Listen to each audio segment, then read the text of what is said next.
My cousin Tiffany always brought the drama, but this Thanksgiving was something else.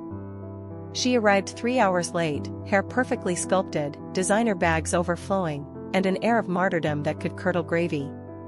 "Sorry I'm late," she announced, not sounding sorry at all. "My Pilates instructor just wouldn't let me leave." The eye rolls around the room were practically audible, especially from Aunt Carol, who had been basting the turkey since dawn. Tiffany, oblivious as usual, sailed past everyone straight to the living room, plopping down on the most comfortable armchair like she owned the place. "So," she began, surveying us all with a condescending smile. "What peasants are we eating with this year?" That's when the simmering tension started to boil over. Grandpa Joe, bless his heart, usually the most easygoing person in the family, cleared his throat. "Tiffany," he said, his voice surprisingly firm. "That's not a very nice thing to say. Your Aunt Carol has been working hard all day." Tiffany scoffed. "Oh, Grandpa, you know I'm just kidding." But the damage was done.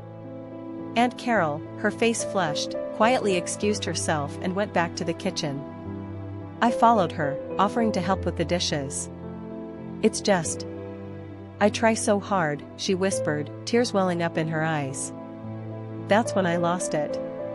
I marched back into the living room, Tiffany still holding court with some vapid story about her Hamptons vacation.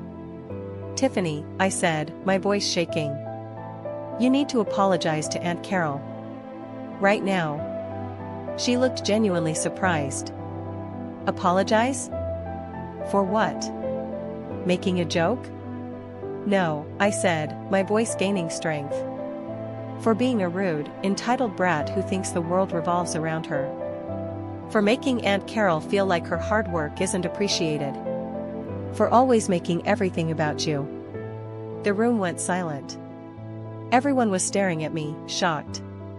Tiffany's face turned a shade of red I'd never seen before. For a moment, I thought she was going to explode. Then, something unexpected happened. Her eyes welled up with tears. She stood up, walked over to me, and whispered, "You're right. I'm so sorry." Then, she turned and headed towards the kitchen. I watched as she found Aunt Carol and, after a few minutes of quiet conversation, they hugged. It wasn't perfect, but it was real. For the first time, maybe ever, Tiffany seemed human. That Thanksgiving wasn't just about the food, it was about family, forgiveness, and finally seeing past the carefully constructed facade we all sometimes hide behind.